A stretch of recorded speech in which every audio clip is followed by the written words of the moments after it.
شيما بوهب الروح القديس وحظ الله شريره. Amen.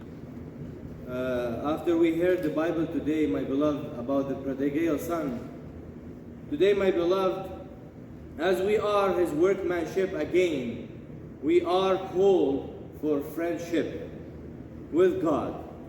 Yesterday we mentioned that God is the creator. Today we're talking about God is a friend, not just a creator. We still have the fear for God. We please him. We please the Lord. Pleasing the Lord, having fear, is something positive that makes our relationship stronger, not scared. One of the common fears, my beloved, that the people suffer from is the fear of loneliness. Loneliness that's spread around us so much nowadays. Many young people often say, I don't know how to make friends. I reject many because I'm sensitive. Others, they make jokes on me. I feel lonely and people rejecting me. When I try to get to know others, they don't welcome me. They make jokes on me. So I suffer from loneliness, Father.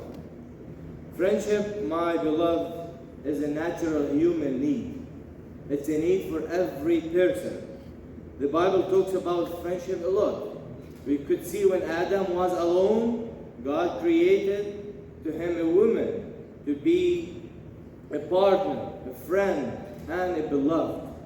Look at David. David had a friend called Jonathan.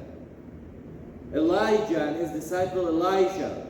Elisha and his disciple Gehazi. Many stories in the Bible, even Jesus with Lazarus.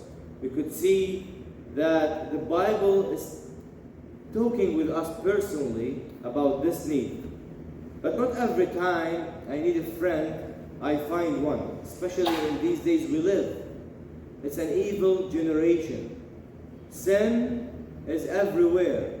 Accepting sin is easily more than accepting good deeds and the spiritual guidance. Not every time I find a friend, my beloved, a partner, a beloved that I continue my life with. I know you're struggling with this, but don't lose your hope. There's people there. I know sometimes we're still shy to reach out to people, but the Lord will help you if you help yourself too. Don't wait and sit away. You can open ways. There is nothing wrong if your age allows you to do that.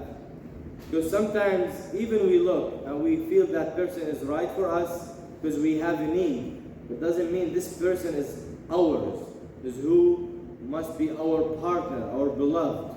We need to be aware of this. Not our egos taking us to that person, but the Lord's plan and what we work with the Lord with.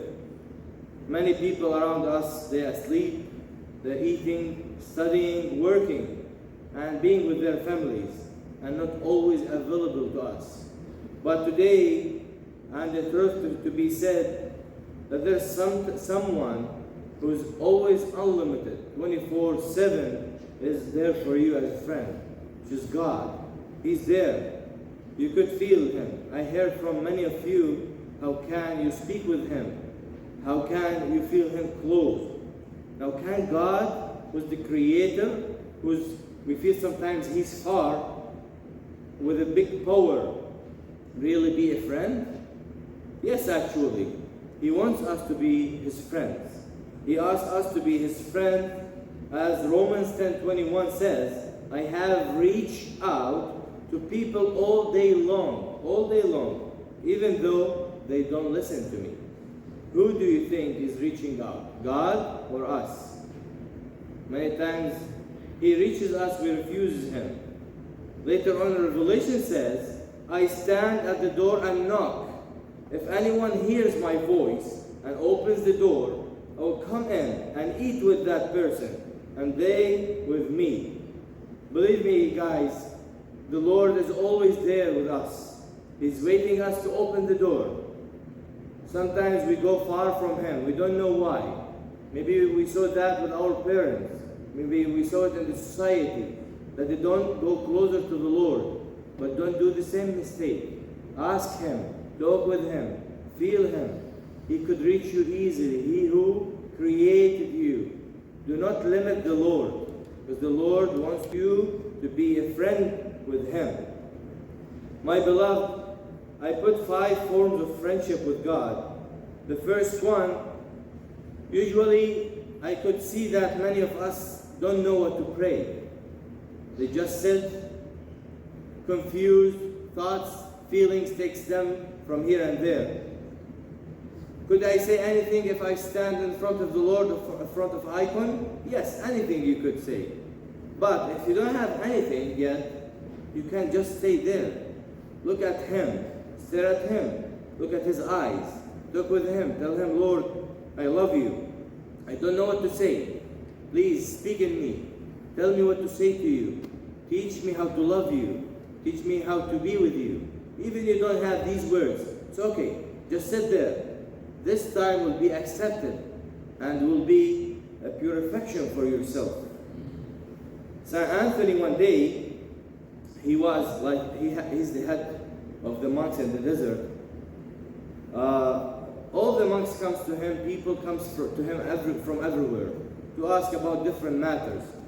But there is a father called Yusuf, Abuna Yusuf. He was sitting there, staring at him, not asking anything, being silent. Father Anthony, the head of the monks, he told him, "Why are you sitting there silently?" He replied, said, "Seeing your face is enough for me, Father." And that verse was written in the Bible too. I shall be satisfied when I awake in your likeness. Just I will be satisfied when I will look at you, Lord.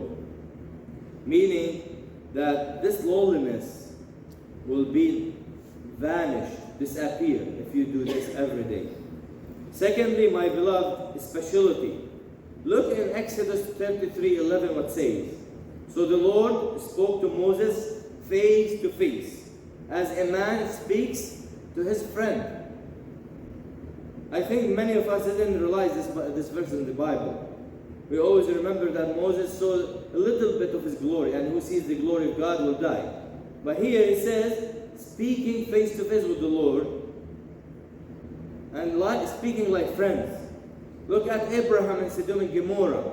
God Himself coming down and asking Abraham what we can do. I want to vanish this city from the sin that they commit. He told him, Lord, please, for sure there's 50 people. He told him, go, if you search 50 people, I will not destroy it.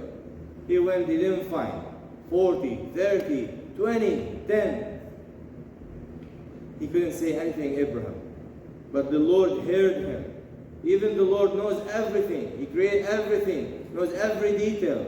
But still hearing his son Abraham, his prophet.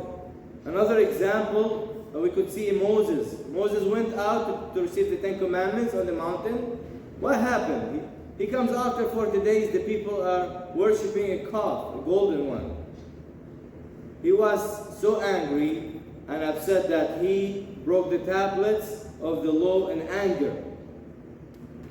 The Lord told him, I chose you and put you a leader on this people. But because they didn't hear me and they worship another God, I will destroy them. I'll make you a leader on another great nation. Look what Moses said to him.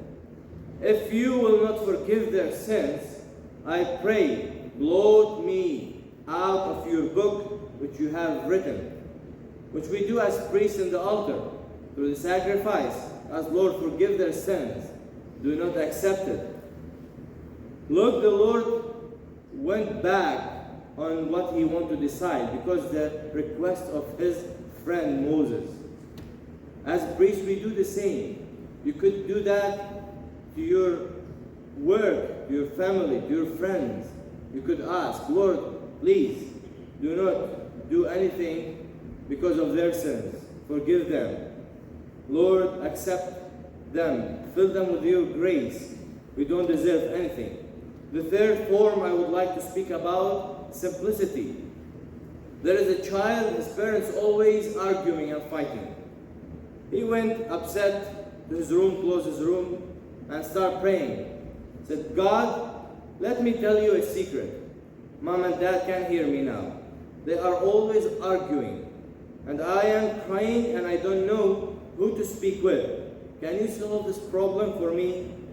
And his mother, she was behind the door. She heard everything. She wept, and then she reconciled with her husband. What I want to say here, my beloved, look at the child. The Lord always asking us to go back and become child, not with our thoughts, with evil. He wants us to be pure like a child. A child could break things, could hurt, but he doesn't mean it. He doesn't have the intention to do it. For that, he is asking us to do the same, to take out the childhood we have in our inner and speak with him as children where they are close, and to tell him what we feel and what we don't. Address your concerns and blaming. When we have a deep friendship with God, you can express concerns with love. It is not about God is wrong or he's not doing the right thing. It's about sometimes we don't understand his will. It's above us. It's hard. Sometimes we're in a situation that doesn't allow us why this is happening. But are we closing ourselves, or we go back and discuss this with him? Look at Jeremiah. Jeremiah the prophet approaches God and said, righteous are you, God, O Lord, when I plead with you, yet let me talk with you about your judgments.